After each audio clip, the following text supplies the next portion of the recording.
Praise the lord. ఈరోజు మీకోసం జవముగల దేవుని మాట. హెబ్రీయులకు రాసిన పత్రిక 11వ అధ్యాయము 26వ వచనము. అల్పకాలము పాపభోగం అనుభవించుట కంటే దేవుని ప్రజలతో శ్రమ అనుభవించుట మేలని యోచించి ఫరో కుమార్తె యొక్క కుమారుడని అనిపించుకున్నటకు ఒప్పుకొనలేదు. ఏలయనగా అతడు ప్రతిఫలముగా కలుగబోవు బహుమానమందు దృష్టి ఉంచెను. ఈ మాటలను గురించి ఈ ఉదయకాల సమయంలో మనము ఆలోచన చేద్దాం.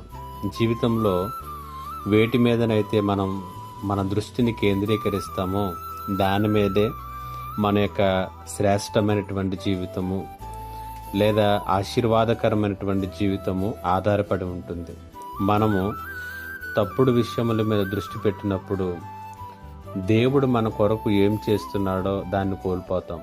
తాత్కాలికమైనటువంటి వాటి మీద దృష్టి పెట్టినప్పుడు దేవుని యొక్క దీర్ఘకాలికమైనటువంటి ప్రణాళికలలో నుంచి మనము బయటకు వచ్చేస్తాం.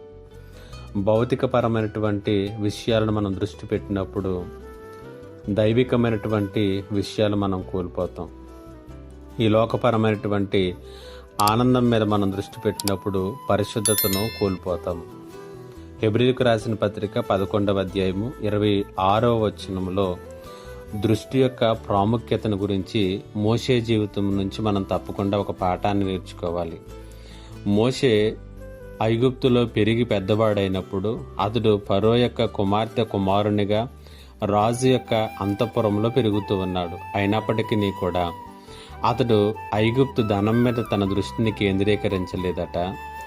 అలాగనే అంతఃపురంలో తనకు దొరికేటటువంటి భోగముల మీద తన దృష్టిని కేంద్రీకరించలేదట.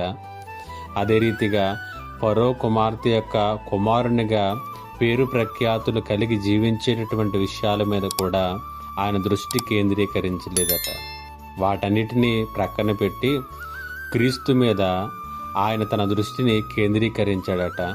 అవసరమైతే దేవుని కొరకు తన ప్రజలతో శ్రమ అనుభవించటానికి ఆయన సిద్ధపడ్డాడంట.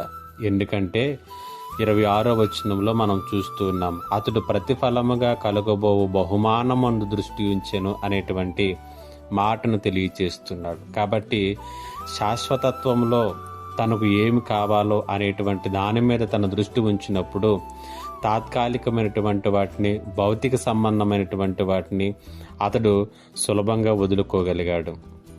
వాటన్నిటినీ కూడా ఆయన త్యజించగలిగినట్లుగా మనం చూస్తున్నాం. ఈ మాటలు వింటున్నటువంటి నీ జీవితంలో కూడా వేటి మీద నీ దృష్టిని నీవు కేంద్రీకరిస్తున్నావు? మోషే వలె దేవుని మీద నీ దృష్టిని కేంద్రీకరిస్తే అది నీకు ఆశీర్వాదకరమైనటువంటి జీవితాన్ని అనుగ్రహిస్తుంది. పరిశుద్ధాత్మ దేవుడు అట్టి కృపను మీకు అనుగ్రహించునుగాక. ఆమేన్. మా దేవా, నీకు వందనాలు. ఈ మాటల చేత ప్రతి ఒక్కరిని బలపరచమని యేసు పరిశుద్ధ నామములో అడిగి వేడుకొనుచున్నాను తండ్రి. ఆమేన్.